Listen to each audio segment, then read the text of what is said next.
Well, I would say this. A lot of kids, especially in this area, probably the people you run with, you go to a private school, are pretty blessed. They don't know what it means to go to bed without supper. They don't know what it's like to have a family sit around and have a meal at night because they may not even have a father in their picture. So to get involved with the Salvation Army and to see that there's a whole different New world. world. There's a whole different world, completely different from what you do. I mean, you were probably a master video gamer, right? No, Yes, not a you are. You master. told me you got to another level when I first met you today. I was quite happy that I did get somewhere good. So you have kind of a privileged life, believe it or not.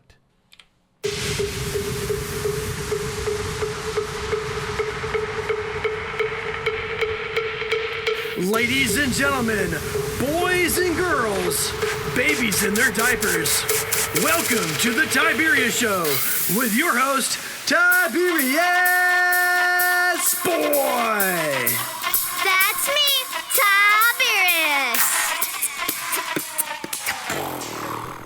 And welcome to the Tiberius Show today, and I'm your host, Tiberius Boy. And as always, looking at various jobs and how they affect the world around us. Today's discussion is going to be very interesting. We're going to talk to an area commander.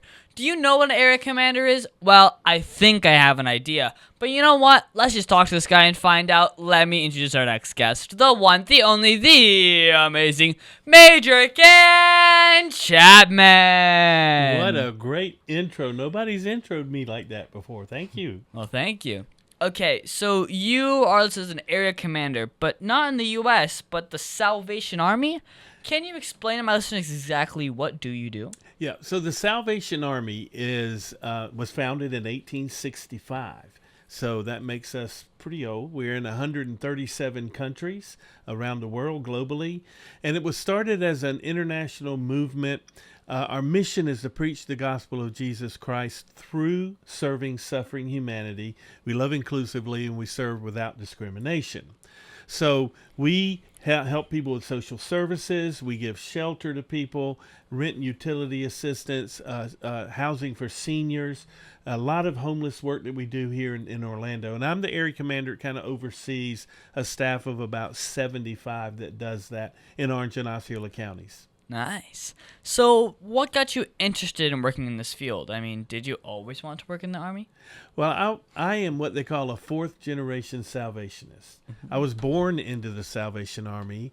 4 generations of my family are in the Salvation Army as a church. So a lot of people don't understand that we are a church, but what part of salvation do you not get in that title, right?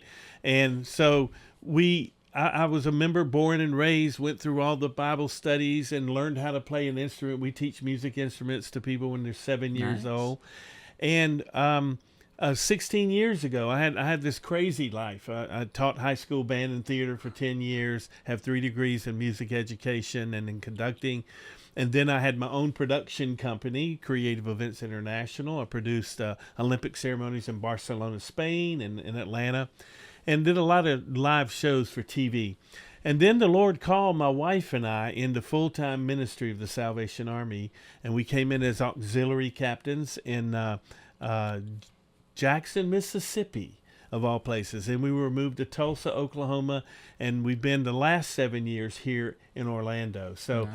did I always want to be a Salvation Army officer? Wasn't my goal, but the Lord called us in that direction. That's cool. So why is the Salvation Army so important to the world? Well, when the Salvation Army was started, the founder, William Booth, said people in those days, okay, it was the start of the Industrial Revolution, and all these factories were building up around London, in the East End of London, and so the slums built up around there. There were no labor laws, no child labor laws, so there was a lot of exploitation taking place with poor people. And so he was an itinerant Methodist minister, and he kept asking his conference to let him go help people on the street, because who was taking care of them? In those days, you had to pay a pew tax to go to church, and you had to dress properly. So these folks couldn't do that. So his heart was for them. And so finally he broke loose with the Methodist connection, went down the street this is an interesting story, to the Blind Beggar Pub and started preaching outside the Blind Beggar Pub in East London, which still exists today. I went there in 2015 and was able to see that place. And so he got all these people converted, and he didn't want to grow a church. He wanted to help people socially. He wanted to get people's lives saved, but he didn't want a church. But there were so many converts that he had no choice. So he used the phrase soup, soap, and salvation. You can't talk about salvation to a guy if he's hungry and he's dirty. So give him some soup, fill up his belly with soup, clean him up with some soap, then he might talk to you about salvation. So our mission is to win the world for Jesus. Now, we believe that if you take care of people's basic needs, then they will be more apt to listen to what you have to say. Now, we also love inclusively. So if we tell somebody about Jesus and they're not interested, we still feed them, we still clothe them, we still shelter them, whatever they need. Okay, so what are some of the largest tasks that the Salvation Army does for people in need? Well, for me, as an area commander, I have to raise about $20 million a year. Now, that's the biggest task, because if you can't raise money for the mission, then you're not able to do it. We start that by working on volunteers. We get people to come and put their hands on the mission, what we do, helping serve, helping to sort clothing, whatever it is to make the mission happen. And once people get their hands on it and they see what we're doing on a daily basis, we call it being on the front lines of the battlefield. And the Army does that, right? So then they get involved with us and they get more into what we're doing. So the biggest task is raising money. The second largest would be dealing with the people we deal with, because there's a lot of mental illness, addiction. People on the street are struggling. They're angry and bitter at the world, angry at God, angry at everybody. They'd be angry with you if they saw you on the street.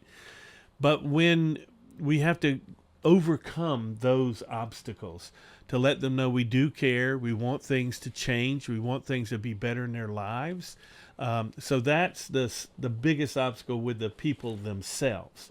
And once we can convince them that we care and we want to help them, then we begin to see a lot of success. Okay, well, do you have a way for kids to volunteer? Oh my goodness, that is the best thing to ask me.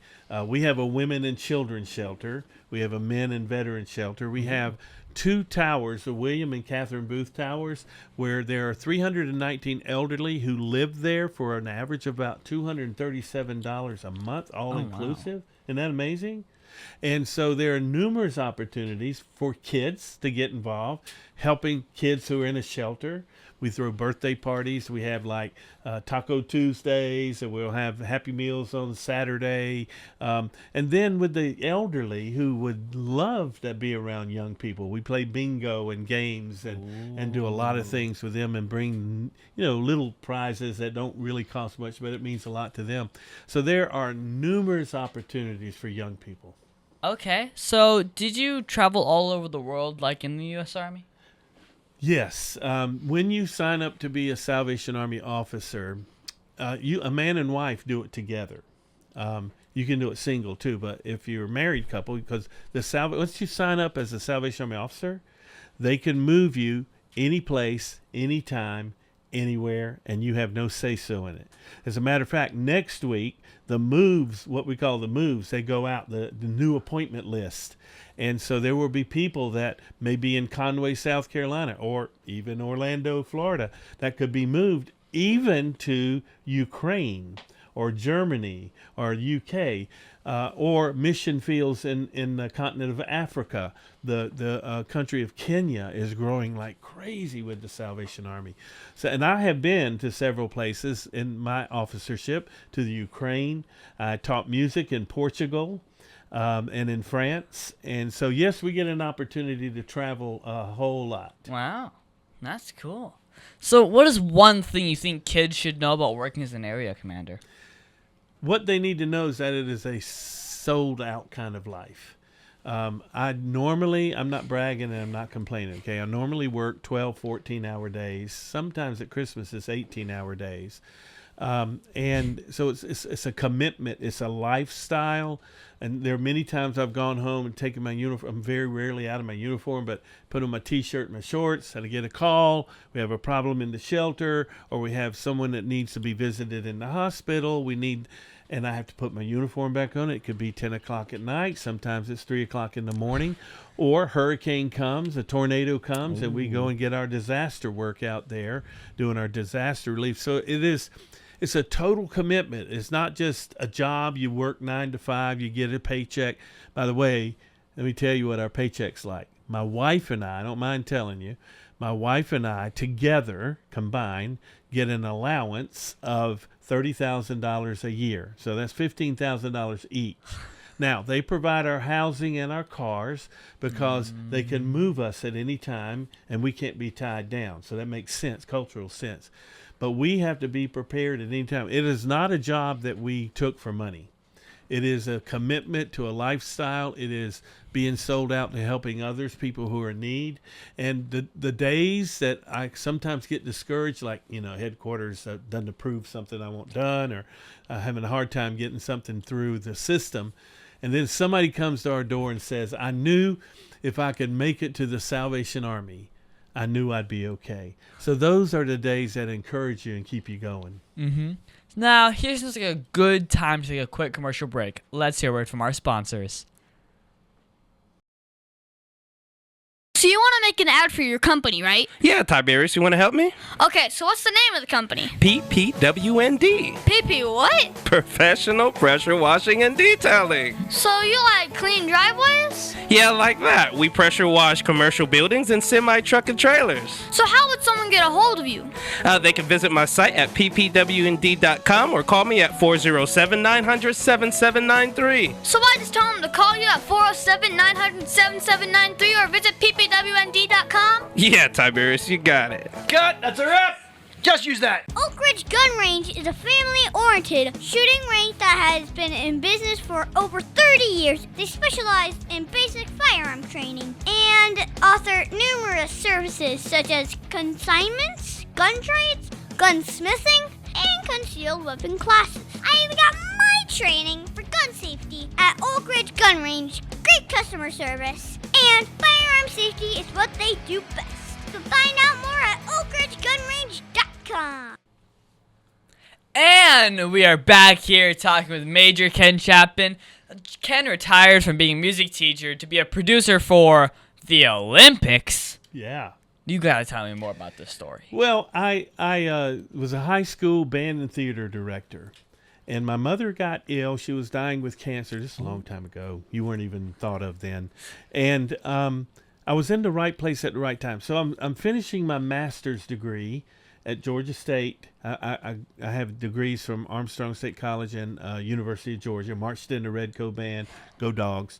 I know I'm in Gator country, but go Dogs. And so I was at the right place at the right time. The band director, while I was getting my master's degree and teaching at the same time, I did marching band and concert band, orchestra.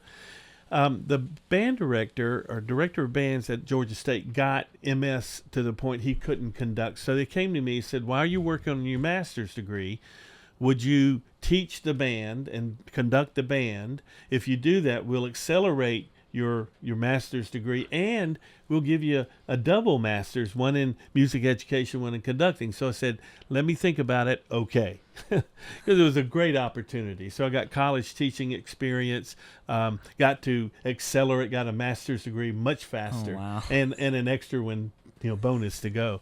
So that is how I got into the music. So when I was doing that, though, Coca-Cola headquarters in Atlanta, they were doing their centennial celebration. And so they hired me to coordinate all the bands, because they did like a Rose Bowl type parade in Atlanta and a Macy's Day type parade. And they hired me to coordinate all the bands and the music. We did a big mass band thing with Kool The Gang at Georgia Tech Stadium. And so I started thinking, wow, this is pretty cool. I mean, this skills I have as a band director, orchestra director, and theater director, I could do this and make a lot of money. So I took my little teacher retirement I built up for 10 years. I started my business. It was called Creative Events and Services then. later changed it to Creative Events International. And Atlanta, this is how God orders all your steps. Atlanta was going after the Olympic bid for 1996. And so that, you do that 5-6 years before. I was in the right place at the right time. I co-produced all of the events to win the Olympic bid for Atlanta. Got chosen I was going to do this 20-minute segment. This is a great story. 20-minute segment in our Barcelona closing ceremonies. And I went to meet with the organizing committee in Barcelona. And the challenge is, in Barcelona, they speak Spanish, but they really speak Catalan, which is a mixture of Spanish and French. They consider themselves independent of Spain. So I could get around Spanish okay and understanding, but Catalan, I had quite the challenge. I had to have an interpreter, a translator. So anyway, I'm sitting out in this room waiting to meet the organizing committee. And I hear in the boardroom things being thrown, because the Spaniards have some real tempers. And they were yelling, and I'm sure they were cussing in Spanish, but I didn't know what they were saying. And then all of a sudden these people walk out and they're just yelling at each other, and they looked at me and said, you're next, come in. And I said, hey, maybe I should come back another time. This doesn't seem, come in. They had just fired the producers for the ceremony. I was going to do a 20-minute segment. They fired the producers, and they asked me if I would do it. I said, let me think about it. Okay. So I was able to be at the right place at the right time. All this whole time, I didn't know God was ordering my steps. And there's some great stories. I met Freddie Mercury the year before he died, and collaborated with him on a song that was written for Barcelona. It's just some amazing things happen. And then because of that, I was then involved more with the Atlanta Olympics and all the sponsors that do that. So just an amazing thing that kind of kick-started my business. And just some amazing things. Did Aretha Franklin, Liza Minnelli, Christopher Reeve, just some great things. I'll tell you a quick story about, am I talking too much? No, you're good. I'll tell you a quick story about Aretha Franklin. I'm doing the Paralympic ceremonies. Ooh. And so it was a busy day for the dress rehearsal. And it's going to be broadcast to 3 billion people across the world. And so she comes in we had a hard time because the president was coming to open the games. So the Secret Service was all through the stadium. And we had 2,000 dancers that were coming out of portals, and we had to rehearse all that. The dogs were sniffing everything. It was just crazy stuff going on. It was a very stressful day. Aretha Franklin shows up. She's in curlers and a muumuu, no makeup, looked awful. Came up with a 20-voice gospel choir. Now, you're in production, so you'll understand. Our soundboard was already maxed out, and we didn't know. So the sound guy's yelling in my ear, and I'm like, dude, this is Aretha Franklin. And so she did her rehearsal. Then she comes up to me at the end. She said, okay, Mr. Producer, tell me what I need to do to get this audience going. I said, well, the audience is really shot for the 3 billion around the world, but these 80,000 people will be in the stadium. There's an area in Atlanta called Bankhead, and there's a dance that was new that year. It's called the Bankhead Bounce, and it kind of went like this. You shake your shoulders. I said, are you doing respect? She said, I'm going to do it. So when you get the suck it to me, start doing this Bankhead Bounce. Suck it to me. Well, she did it. The crowd went crazy. So when she left the stage, she hits me in the back of the head. She says, oh, white boy teaching the Queen of Soul how to dance. So, I've had this incredible, rich, wonderful life. Wow. And then not too long after that, well, maybe a little longer, in 2009, the Lord said, I have a new plan for you. So, come on, Lord. I'm good. Because I was donating things to the Salvation Army and helping the Salvation Army. A lot of influence, I'm a soldier, and I'm worshiping at Salvation Army Corps.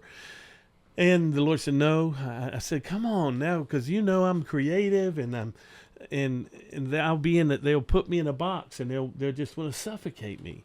And in the 16 years I've been an officer, that a lot of that's happened, but I just popped right out like a jack in the box. And it made a difference when I surrendered. I said, okay, so I gave up everything. Oh, wow. The 6 people who had worked full-time for me for 20 years, I gave them the business.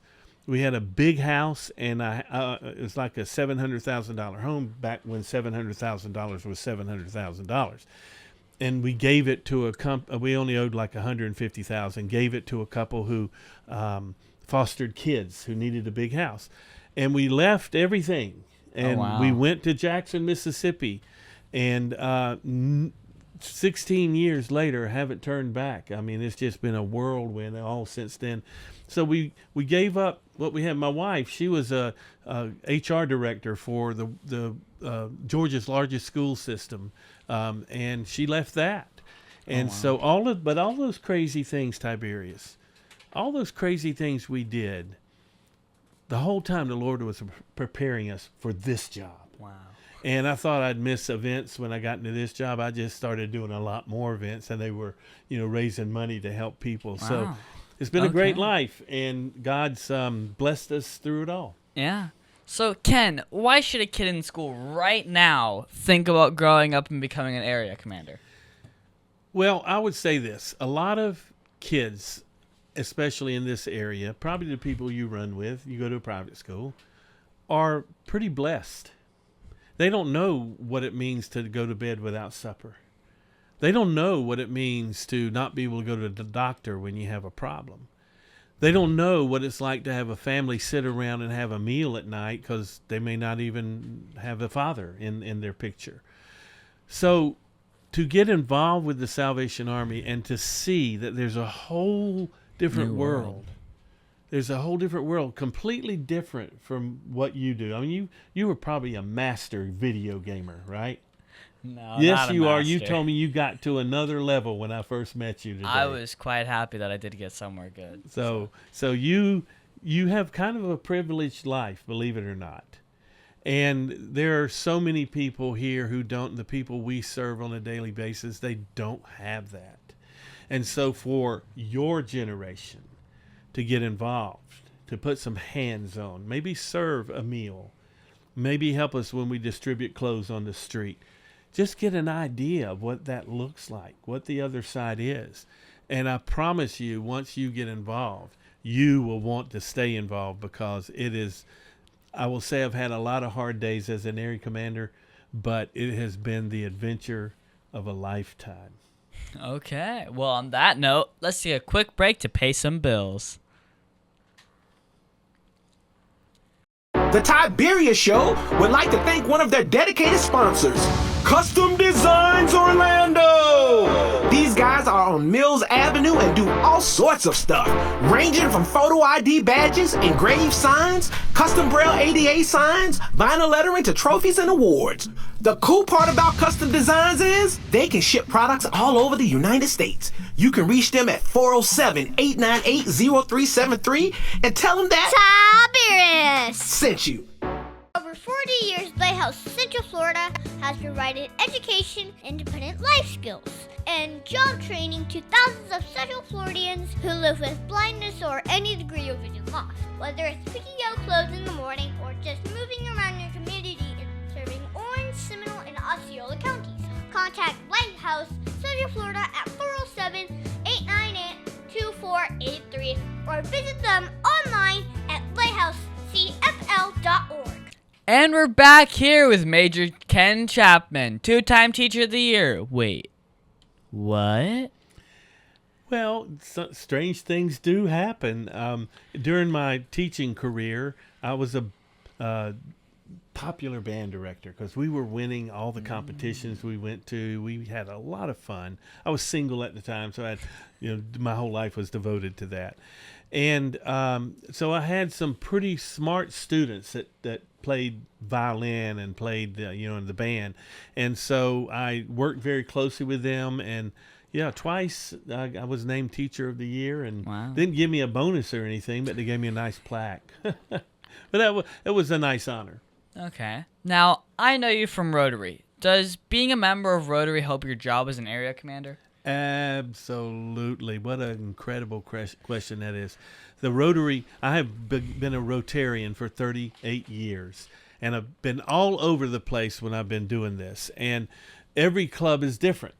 This Rotary Club that I belong to now, the Downtown Orlando Rotary Club, is the very best I have ever been in. great men and women who are dedicated to the community, who helped us buy a shower trailer and a toilets and a laundry trailer to help people who are on the street and need that service. They have helped us ring bells and raise money at the Red Kettle campaign. And my association with all of these people who do so many things in the community give me openings to be able to help the things that we do work better. So the Rotary is a great asset for the Salvation Army. Mm-hmm. So what is the best advice that you've ever received, and who gave you that advice? Well, somebody once told me I was like a hummingbird on crack. And I had to think about that for a second. I am a very big overachiever. I'm always competing with myself, not with other people. I want to always beat what my goals are. And so a very wise divisional commander who was over me, over the state of Florida, said to me, you know what? You expect people to work at the same level you do. Your calling is different from others. So slow down a little bit. I have this incredible chief operating officer who is very smart, very talented. And I'll come up with this big vision and say, oh, we got to do this, this, and this. And he'll say, well, let me go back and go through the weeds. And he'll say, yes, this is good. This is, so he helps ground me. So I've had the advice to slow down a little bit, step back instead of doing a 7-second thing. Wait, maybe it's a 7-minute, and to listen to others and to trust the people around me, the team that I've hired. I'm not intimidated by people that are smarter than me. Wow. That's pretty good. So, Ken, what was that one thing that happened in your career that you did not expect?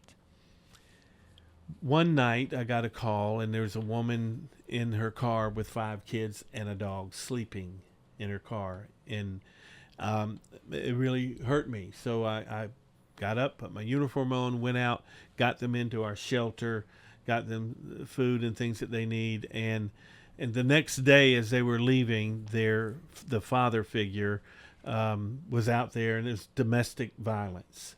And I had to stand in the middle of that physical abuse to protect the woman and the children. And that's one thing I did. I didn't sign up for that, to kind of be beat up. But that happened, and it just goes with the territory with the job. But yeah, that was one of the things that really sticks out. Wow. Well, do you think AI has like a positive role in your industry, or are you worried it might take over parts of a job and cost people a living?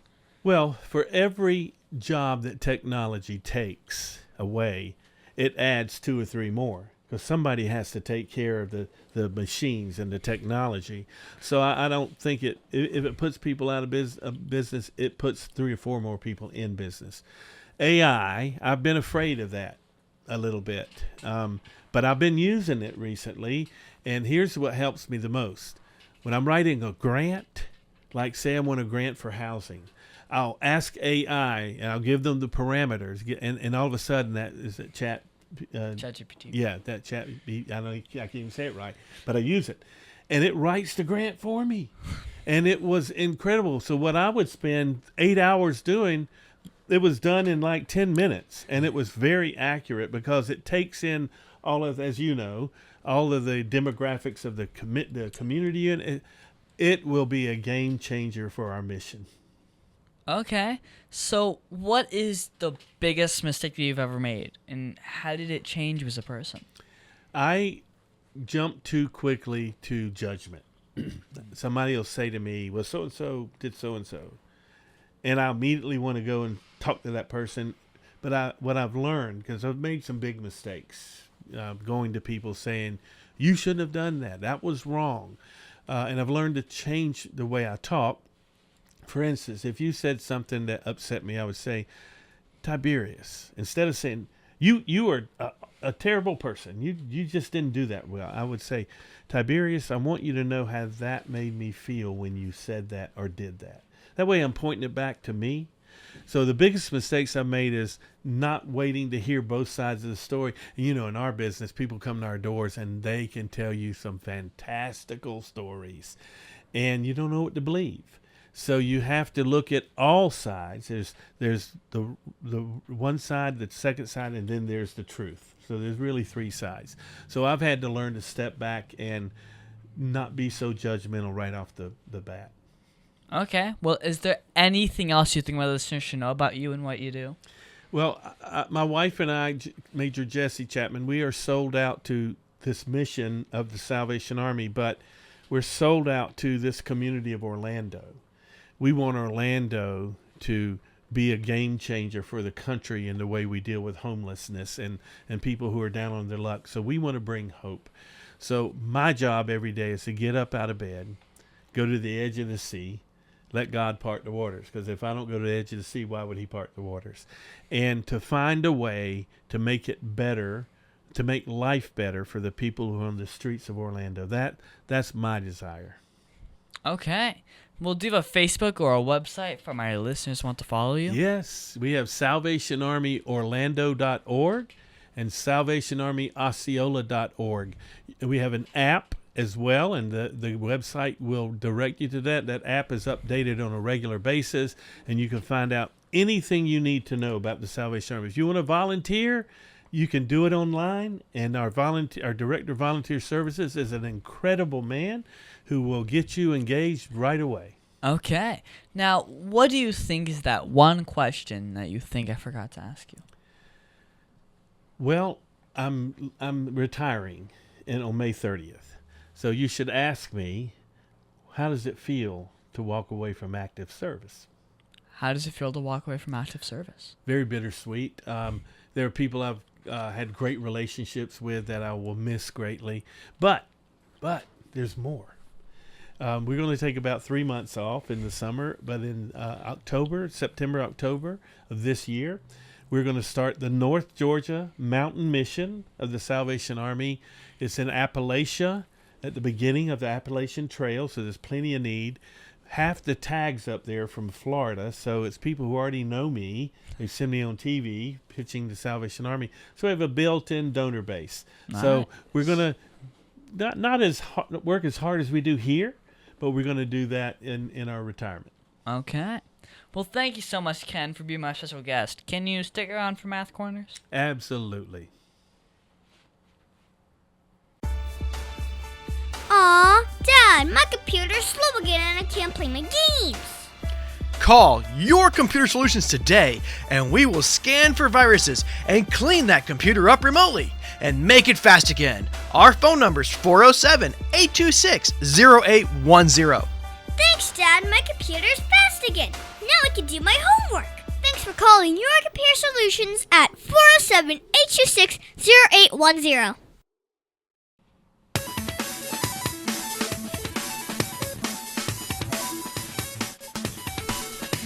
Tiberius' favorite subject, it's Math Corners!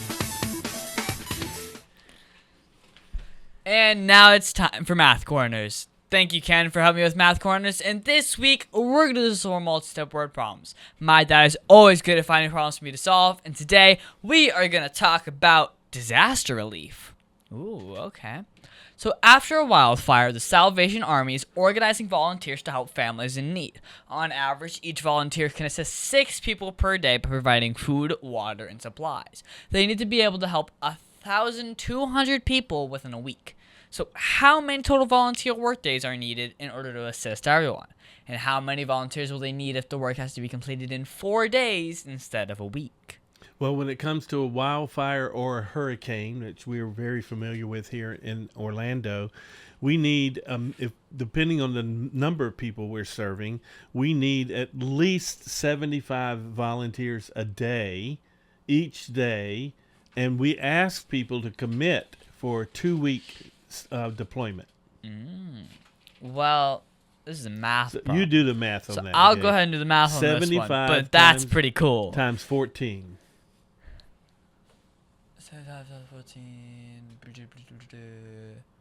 25 times 50. And then about, you got to multiply that by 8 hours a day. Oh, goodness. You can get the hour. You see, it's a big problem. That's a big problem. That's a big number. And that's how we do it. Huh. Okay, well, first you have to figure out the number of volunteer workdays you need. So each volunteer can help 6 people per day. So you just take the 1,200 people and just divide it by 6. That's easy. That's just 200. So now you have to figure out how many volunteers you'll need in order to do that in 4 days. Okay. So in 4 days, you take the 200 workdays that you would have had if you had one person, but divide that by 4 days and you get 50. So you need at least 50 volunteers to complete the mission. Well, I'm glad you Per day. arrived at that because I'm very bad at math, and you are obviously are a whiz at it. So that's it. You figured out a problem for me. Thank you. Well, sweet. So, Ken, as the area commander, do you have to, like, help out or, like, figure out how many people you need in order to, like, be in a certain place to accomplish the task, or do you send everything you can to get a project done? Well, it depends, obviously, on the project and what we need to get done. I do know in our shelters we have a formula of how many people we house, and that means we need that number of people to monitor and to make sure. So if you have 100 people you're sheltering a night, you're going to need to have at least one monitor for every 10 people. So you need 10 monitors if you're sheltering 100 people. Now that counts your cooks and your security and all of that. So and if it's a disaster, we just figured out that you figured out that problem for me. And if we're doing a special event for seniors, for instance, we have a senior prom for our residents in the William and Catherine Booth Towers, have a king and queen. So we know we always need about 40 volunteers to help with 300 people to come in. You give them little hors d'oeuvres and play the music and dance with them, that kind of a thing. So we have a whole lot of stuff like that. Okay, well, my teacher said that I would use math every day. How do you use math with your work? Well, first of all, finance. I mean, I have to raise the money to make the mission work. So I every day have to go and find what is our bank balance? What do we have? What is our cash flow? Don't we all? What kind of liabilities do we have? What kind of income do we have coming in? Do we have the insurance? Do we have everything we need? Check, check, check, check. Oh, yeah. When you get to risk management and legal, it's gotten so worse in the last 10 years. But, yeah, so I will tell you the truth. I was so bad in college, I had to get a tutor for college algebra. And I have not, to my knowledge, used algebra at all. But I have used multiplication, division, and percentages and proportions and that kind of compounds and all. I've done that a lot. That's basic algebra. I mean, I know, but I don't know the difference between X and Y, so there you go. well, thank you so much, Ken, for your help with Math Corners.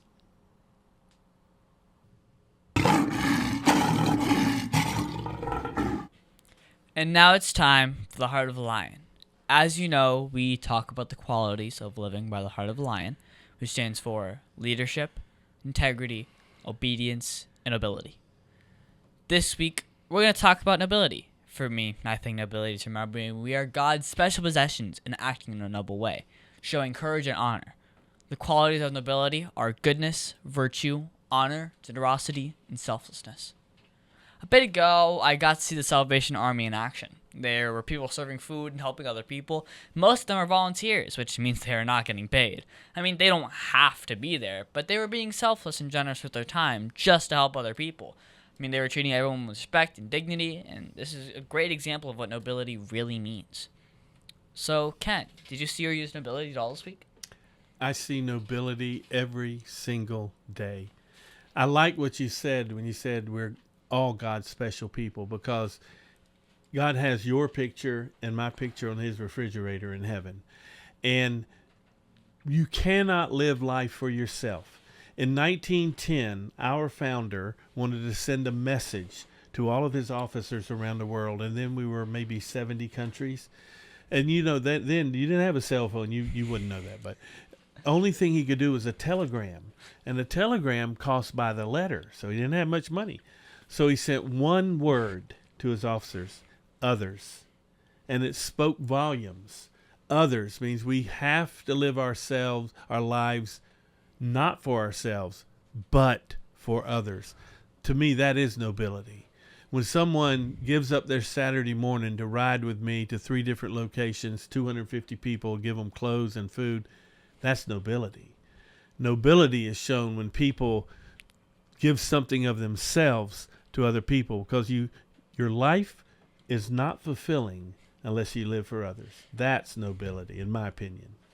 Well, we should always try to be lion strong in everything we do, shouldn't we? Absolutely. And that's our show, folks. I want to thank the one, the only, the amazing Major Ken Chapman for being on my show.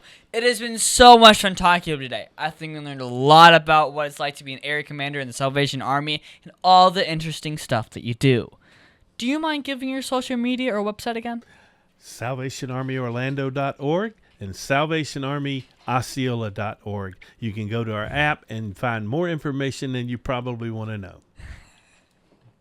Also, you can find me on Facebook and Instagram at The Tiberius Show. And I would like to thank WWPR 1490 AM, K1998, Soul Radio 24/7, EasyWay TV, and all the other stations that air on my show. And please be sure to hit that subscribe button and definitely like the video. Now, Ken, please tell me you're subscribed. I have subscribed. I'm a fan. Let's go. Oh, and be sure to leave me a comment if you want to learn more about the Salvation Army. I answer all the comments myself. And also, be sure to listen to next week on the Tiberius Show with the host, Tiberius Boy.